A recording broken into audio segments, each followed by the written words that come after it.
Concept of capacitor, संधारित्र की अभिधारणा। संधारित्र की जो धारिता होती है उसको हम C से रिप्रेजेंट करते हैं। उसकी फॉर्मूला है C is equal to Q upon V। अब देखिए ये फॉर्मूला हमने लिखी है, C is equal to Q upon V। C जो है वो चालक की धारिता है, Q जो है वो चालक को दिया गया आवेश है, और V जो है वो चालक का विभव है। ठीक है, इस फॉर्मूला से हम क्या देख सकते हैं इस फॉर्मूला में कि C is directly proportional to Q। मतलब अगर जितना हम आवेश देते हैं उतनी ही उसकी धारिता होती है। ठीक है, जितना धारिता है उतना हम आवेश दे सकते हैं। ठीक है, चालक की जो धारिता होती है उसको बढ़ाना है तो उसमें हम आवेश की मात्रा बढ़ाने होगी, परंतु किसी भी चालक की धारिता को सिर्फ Q बढ़ाने से ही नहीं बढ़ाया जा सकता है। C का मान जो है वो किस पे डिपेंड कर रहा है? आवेश पे। जितना आवेश डालेंगे उतनी उसकी धारिता बढ़ती चली जाएगी। लेकिन सिर्फ Q डालते चले जाओगे तो चालक की अपनी कोई कैपेसिटी है, कोई क्षमता है, तो जितनी उसकी धारिता है उतना ही आवेश उसमें आ पाएगा। तो अगर हमको फिर भी धारिता बढ़ानी है, किसी चालक की धारिता अगर और बढ़ानी है तो क्या करना होगा? हमें विभव का जो मान है उसे घटाना होगा। देखिए इधर C is inversely proportional to 1 upon V। इसका मतलब क्या है? जब हम विभव घटाएंगे तो उसकी धारिता बढ़ जाएगी। ठीक है, तो हो गया कि चालक की जो धारिता है वो विभव का मान घटाकर भी धारिता बढ़ा सकते हैं। जब V घटाते हैं तब चालक को अधिक आवेश देकर उसकी धारिता को बढ़ाया जा सकता है। ठीक है, अब संधारित्र के जो प्रतीक हैं देखिए, इस तरह से हम दो खड़ी लाइन बनाते हैं। इस तरह से सर्किट में ये अगर बनाते हैं इसका मतलब क्या है कि हम संधारित्र को इस सर्किट में शो कर रहे हैं। और इस तरह से एक एरो का निशान बन जाता है तो ये क्या शो करता है? परिवर्ती संधारित्र। परिवर्ती संधारित्र क्या होता है? धारिता का मान लगातार बदलता रहता है। उस तरह का जो संधारित्र होता है जिसकी धारिता का मान बदलता रहता है उसको हम कहते हैं परिवर्ती संधारित्र। धारिता के जो मात्रक होता है उसको हम फैरेड से डिनोट करते हैं, और इसकी जो छोटी इकाइयाँ हैं वो है 1 माइक्रोफैरड। माइक्रोफैरड बराबर कितना होता है? 10 to the power -6 फैरड्स, और 1 picofarad is equal to 10 to the power -12 farad. ठीक है, अब हम देखते हैं समांतर पट्टिका संधारित्र। समांतर पट्टिका संधारित्र क्या होता है? जब हम दो पैरेलल ऐसे प्लेट्स, समांतर मतलब पैरेलल और पट्टिका मतलब प्लेट्स, दो प्लेट ऐसे पैरेलल जब लगाते हैं तो इस तरह का एक जो संयोजन होता है उसको वो संधारित्र की तरह काम करता है। ठीक है, और ये इसमें हम ये आवेश इसको जितना देंगे उतना ही इसकी धारिता विभव को धारण करने की धारिता बनेगी। ठीक है, अब है देखिए, ये हम जब इसको +Q आवेश देते हैं तो अब ये जो इस पे हम उसको दूसरा जो प्लेट है उसको हम -Q इसमें आवेश अपने स्वतः ही इस पे -Q आवेश आ जाता है। ठीक है, ये प्रेरण द्वारा होता है। प्रेरण में क्या होता है? यदि हम कोई पॉजिटिवली चार्ज्ड चालक है, कोई चालक है जिसमें धन आवेश है, उसको एक निरावेशित छड़ के पास लाते हैं। यदि हम एक निरावेशित छड़ के पास लाते हैं तो उसमें जितने भी नेगेटिव, जो निरावेशित छड़ है उसके जितने भी नेगेटिव चार्ज हैं वो इस पॉजिटिवली चार्ज्ड चालक के साइड में इस तरह से इकट्ठे हो जाते हैं, और जितने पॉजिटिवली चार्ज आयंस हैं वो दूसरी तरफ चले जाते हैं। ठीक है, तो इस तरह का संयोजन बनता है प्रेरण द्वारा। तो इस पे हम पॉजिटिव चार्ज मानते हैं प्लेट P पे, और प्लेट Q पे हम नेगेटिव चार्ज मानते हैं। तो इनके बीच में जो इलेक्ट्रिक फील्ड बनता है उसकी दिशा क्या होती है? P से Q तक।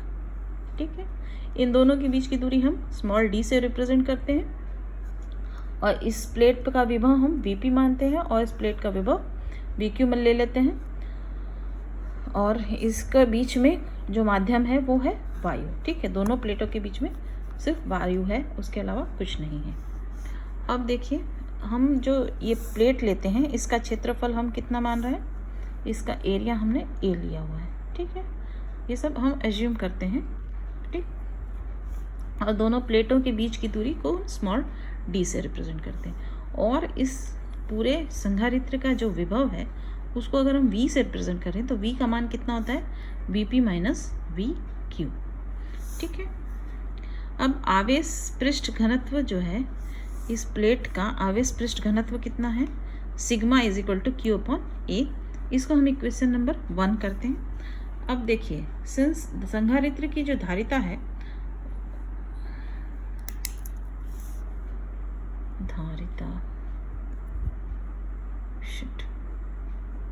धारिता C is equal to Q upon V, ये इक्वेशन नंबर 2 हमने रख दिया इसको। C is equal to Q upon V को इक्वेशन नंबर 2 बना दिया।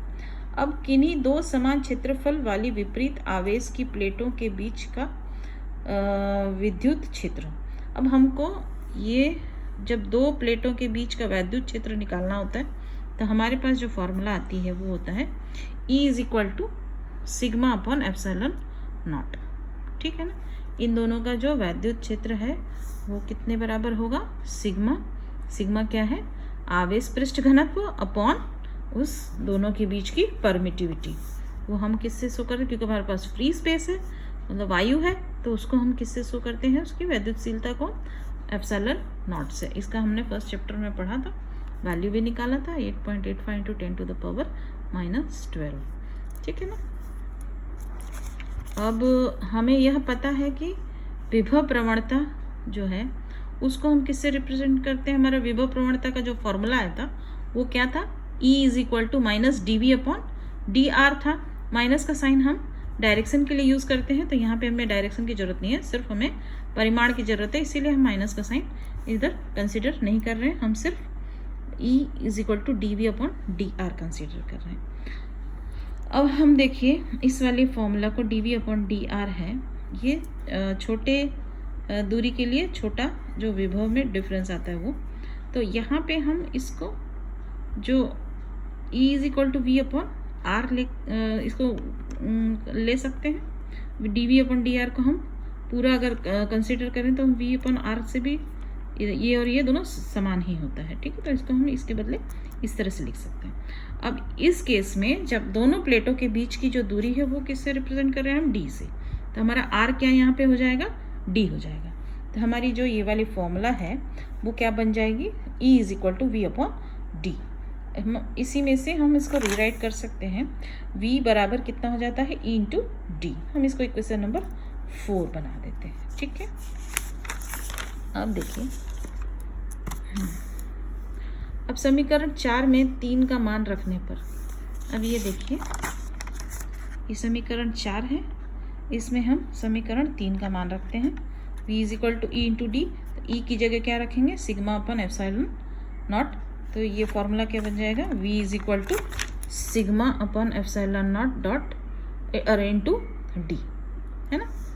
अब थीटा का जो मान है समीकरण 1 से रखेंगे, तो सिग्मा बराबर कितना आया था, Q अपॉन A। सिग्मा बराबर कितना आया था, Q अपॉन A। हमारा जो इक्वेशन नंबर 1 में देखिए कहाँ है हमारी इक्वेशन नंबर 1, ये, ठीक है। ये है आवेश पृष्ठ घनत्व सिग्मा बराबर था हमारा Q अपॉन A। तो हमारी ये फॉर्मूला क्या बन जाएगी, V is equal to Q upon A D upon epsilon not, है ना। तो हमारे ये समीकरण ये आ गया, V का मान आ गया, विभव आ गया। अब हमको इसमें क्या निकालना है, धारिता निकालना है, संधारित्र की धारिता निकालना है। तो संधारित्र के धारिता का फॉर्मूला क्या है, C is equal to Q upon V। तो C is equal to Q upon V, तो C is equal to Q upon V का मान यहाँ से रखेंगे तो ये हमारा Q कट जाएगा, हमारे पास क्या बचेगा, D upon A epsilon not. इसको हम जब इसको प्रॉपरली राइट करते हैं तो ये हमारा क्या हो जाता है, ये वाला ऊपर चला जाएगा, ये जो ये है डिनोमिनेटर का डिनोमिनेटर क्या बन जाता है, न्यूमरेटर। तो ये न्यूमरेटर ऊपर आ गया, हमारा डिनोमिनेटर नहीं रह गया। तो C is equal to A epsilon not upon D, ये हमारी फॉर्मूला हो गई। अब इसमें से देखिए एप्सिलॉन नॉट क्या है, वैद्युतशीलता है निर्वात की, सी क्या है, संधारित्र की धारिता है, ए क्या है, संधारित्र प्लेट का क्षेत्रफल, और डी दोनों प्लेटों के बीच की दूरी। यदि कोई पदार्थ दोनों प्लेटों के बीच रखा जाए तो धारिता को प्रभावित करता हो उसे परावैद्युतांक कहते हैं।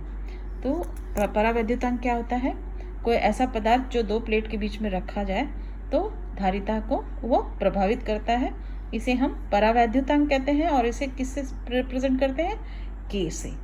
तो हमारी फॉर्मूला, अगर हमारे पास परावैद्युतांक रखा जा रहा है दोनों प्लेटों के बीच में, पहले हमने वायु कंसिडर किया था, लेकिन अगर वायु की जगह हम थोड़ा सा बीच में कोई परावैद्युतांक रख देते हैं तो हमारी फॉर्मूला यही वाली फॉर्मूला क्या बन जाती है, C is equal to A epsilon not K upon D, जहाँ K क्या है, परावैद्युतांक है। ठीक है, अब ये देखिए संधारित्र की धारिता को प्रभावित करने वाले कारक। संधारित्र को प्रभावित करने वाले कारक कौन कौन से हो गए, C इस फॉर्मूला से ही हम निकालेंगे। C जो है वो डायरेक्टली प्रोपोर्शनल टू A है। देखिए C is directly proportional to A, इसका मतलब क्या है, प्लेटों का क्षेत्रफल अगर बढ़ाते हैं तो धारिता भी बढ़ जाएगी। फिर C is inversely proportional to D, मतलब दोनों प्लेटों के बीच की अगर दूरी को घटाते हैं तो संधारित्र की धारिता बढ़ेगी, अगर दोनों की दूरी बढ़ाते हैं तो धारिता घट जाएगी। तीसरा क्या है, माध्यम का परावैद्युतांक। परावैद्युतांक से ये डायरेक्टली प्रोपोर्शनल है। इसका मतलब क्या है, अगर हम परावैद्युतांक ज़्यादा लेते हैं तो हमारा कैपेसिटेंस बढ़ जाता है, धारिता बढ़ जाती है, और अगर परावैद्युतांक का मान कम है तो हमारा धारिता का मान भी घट जाता है। ठीक है।